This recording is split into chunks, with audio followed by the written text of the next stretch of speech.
have the Pope in Rome, we have an anti-Pope living in Avignon, we have an anti-Pope living in Pisa. Who is the real Pope? We even have, unfortunately, saints of the church at this time backing anti-popes, thinking that an anti-pope was actually a validly elected pope. It didn't pose a problem for their canonization, because again, it was just a series of confusing events at this time, and a big debate as to who really was validly elected and who wasn't. So how does the schism come to an end? The schism finally comes to an end by the calling of another ecumenical council, the Council of Constance. The Council of Constance meets from 1414 to 1418. So we have, the council was called really by the Holy Roman Emperor Sigismund, and he reigned from 1410 to 1437. Sigismund wanted to end the schism, the Great Western Schism, in the church for several reasons. One, he knew that it was not good for Christendom to be disunited like this, to have multiple people claiming to be popes and having the different rulers in Europe and different nations of Europe backing different men. There needed to be one pope who was the source and unity of all of Christendom. He also knew and had experience with the Ottoman Turks, who were threatening Eastern Europe during this time, and we'll talk more about the Turks later. But he knew that they posed a big threat. The threat of the Turks was only going to grow, and so he wanted to bring Christendom together, have it united, so that they could address this issue, this rising issue of the Ottoman Turks. So he worked tirelessly to get all three claimants to be deposed in order to have the council elect one pope. So the Council of Constance met in the city of Constance. It was an imperial city. It was between Switzerland and Germany. It was a huge event. Lots of people came to this council because it was such a momentous time in the history of the church to finally solve once and for all this horrible schism. We know that 5 patriarchs, 29 cardinals, 33 archbishops, more than 500 bishops, 300 theologians, 18,000 priests and deacons, secular rulers, knights, commoners, approximately 100,000 people were present in the small imperial city of Constance to witness this great ecumenical council to finally end the Great Western Schism. The discussion of the cardinals and the discussion of the people gathered together at the council was actually held by nations. There was a national representative. The cardinal represented each of the major nations who were there: France, Germany, Italy, the Holy Roman Emperor, and they voted and discussed by nation. The council did 2 things. The council ultimately healed the schism, and it tried and condemned the heretic Jan Hus. Now we'll talk about the condemnation and trial of Jan Hus in our next session. But healing the schism, how they healed the schism was that John the 23rd was an anti-pope who lived in Pisa. He had replaced Alexander V, who had died. He was deposed. Gregory the 12th, who was the real pope in Rome, he came and he recognized the council. He sent a representative and said, I officially recognize this council being called, because remember, a pope has to recognize the council before it can be considered legitimate. So he legitimizes the council by recognizing it, and then he resigns. Then Benedict XIII, the anti-pope who's living in Spain by this point, Pedro de Luna, ultimately he is convinced he is forcibly deposed by the council because he held out for a while. He kept trying to indicate or say that he was the real pope because he was one of the few cardinals who was left alive who were actually present at the conclave of 1378. But eventually he is deposed, and the cardinals who gather at the Council of Constance elect a new pope, Martin V. And so the Great Western Schism is at, thankfully, an end. And Martin V entered into a program of reform. He promised to reduce the number of cardinals, and he agreed to select cardinals from all different parts of Christendom. So you wouldn't have these national groupings, these large national groupings in the College of Cardinals again. He eventually then returned to Rome in September 1418, and the Great Western Schism came to a complete end. And there was much rejoicing in Christendom as a result.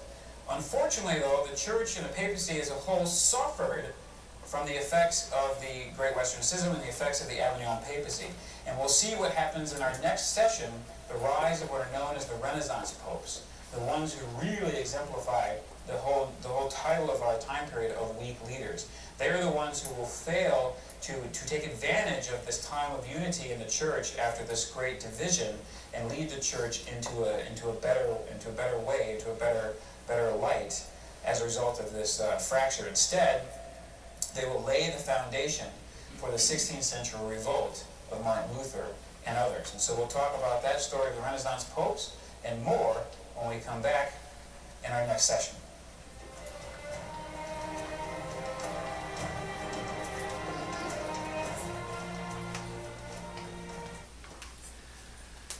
So a lot of confusion going on in this time period, huh? Anti-popes and, moving to Avignon and people claiming to be Pope in Pisa. So, yeah, if you didn't find it on page 212 in the back of your book in Appendix A, that is where you'll find the Great Western Schism timeline that he was talking about in there. It kind of walks you through that in case you need a reference. So, any questions or comments before we get to our book questions? Well, I think you mentioned earlier that really even during this period, nothing was said ex cathedra against the church, that went against church, also, even the anti-popes. Right. Yeah, it's really an important point because, for those that may not have heard it, when we look at some of the bad behavior, some of the poor decisions, the poor leadership during this time period, that obviously is shameful and it was not a good thing that had happened, but that doesn't invalidate the church, right?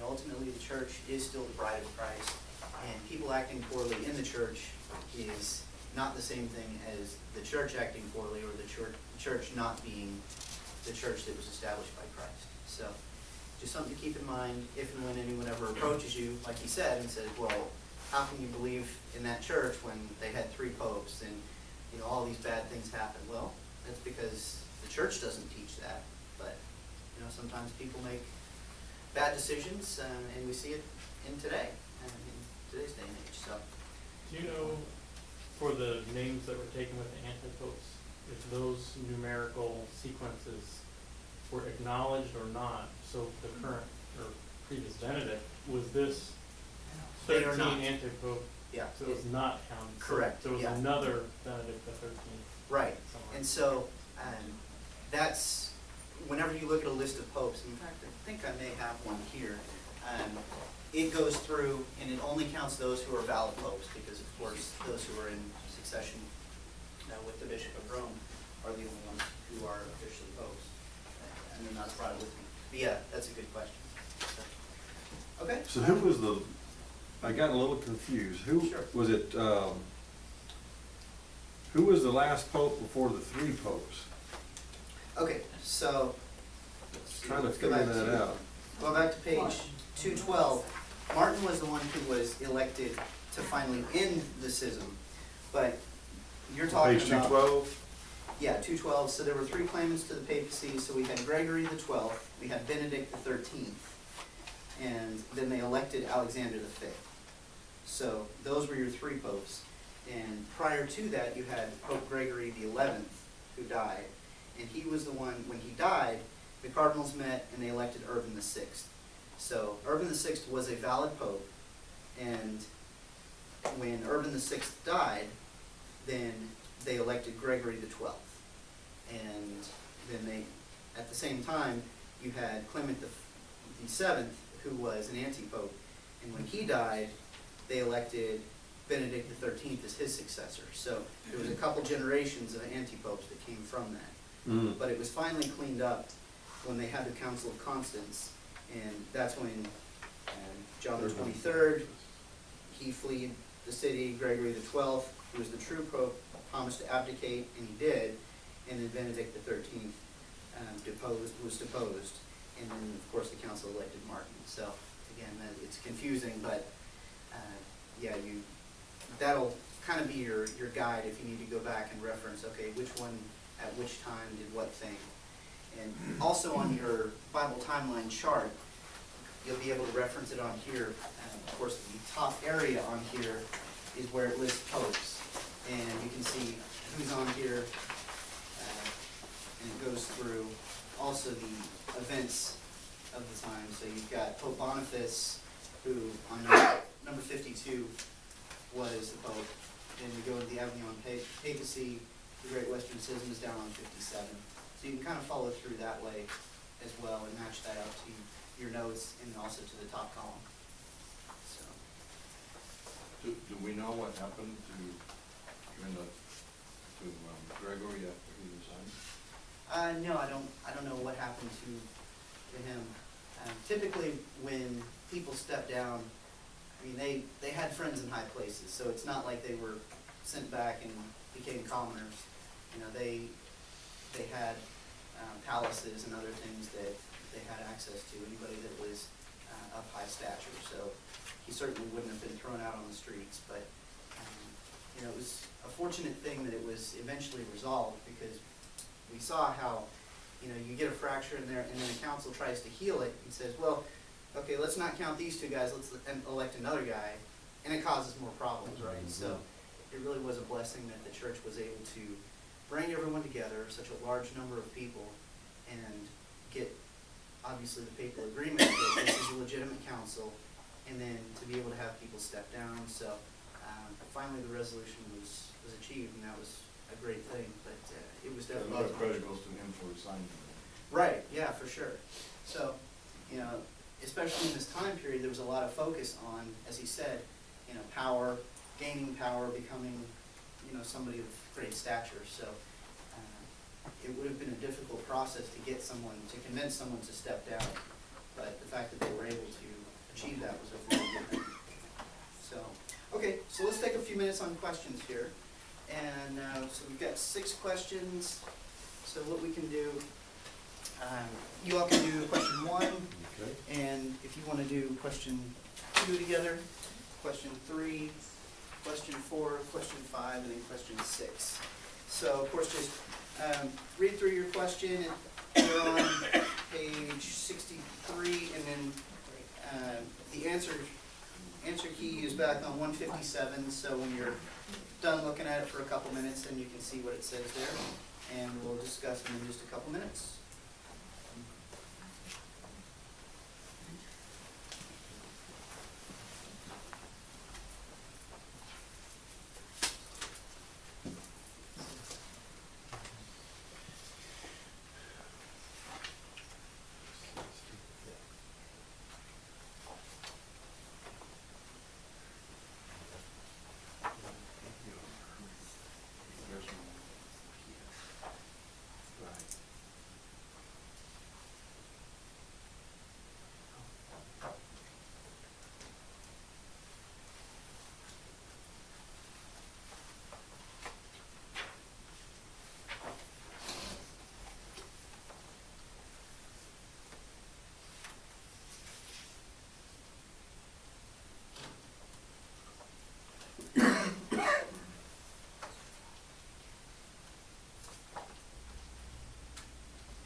All right. So just another minute or so, and then we can start questions. How many popes were actually at that meeting? Let's see, there were, So it started with Clement, yeah, that's got Clement the Seventh and Benedict the 13th. Yeah. Oh, the actual, not the The anti. actual popes. So, yeah, it's got Urban from 1378 to 1389, and then Boniface from 1389 to and 1404. both were Avignon? Yes, in fact, the Avignon papacy went from 1309 to 1378. So during that time period, let's see, 13. Urban was there. That was from 196, Pope 196 to.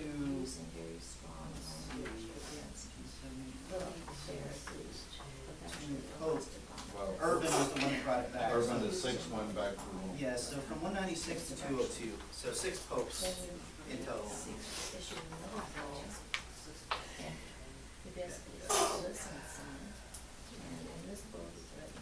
Let's see, so it's, because it's 196 to 202, 96, 97, so actually 7. Because Urban the 6th was the one that brought it back. So it's kind of helpful having the Pope's number on there. The spiritual can judge the temple. So, okay, well, let's go ahead and get started on our questions so we can finish this up and get people off to 4 o'clock mass. So question number 1, and on page 157 is the answer key that I'm looking at. Who was Saint Celestine V, and what role did he play in the epic story of the church? So There was a vacant, the seat of Rome was vacant for about 3 years because the cardinals were all arguing among themselves as to what nationality should the Pope come from or whatever. And so this 80-year-old hermit who had lived 40 years in solitary up in the mountains wrote a letter complaining to cardinals about their bickering and so forth. His name was Peter Moroni,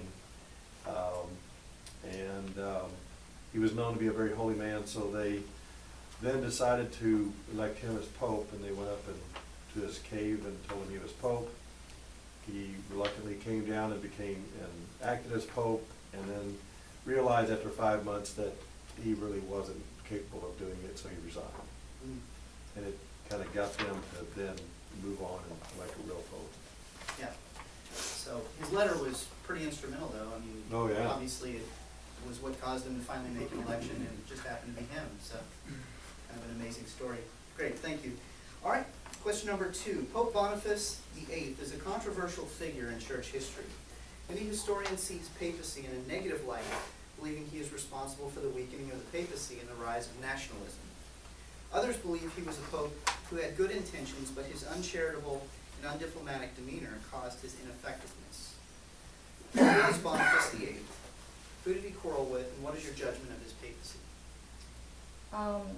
He wanted to make the papacy stronger because there were secular challenges to the papacy from Philip the Fair of France and King Edward, who it would all involve taxes and money. They, the two kings took funds from the church to finance their wars, and then Boniface issued a couple bulls, which I guess are edicts or whatever. But he was not very politically correct in his language of them. And he, at one point, he said to the King of France, "Listen, son," and he threatened him with excommunication if he didn't kind of fall in line. And then he also said, another bull, "The spiritual can judge the temporal, and only God can judge the spiritual power," meaning him, the Pope. So this didn't sit well with Philip.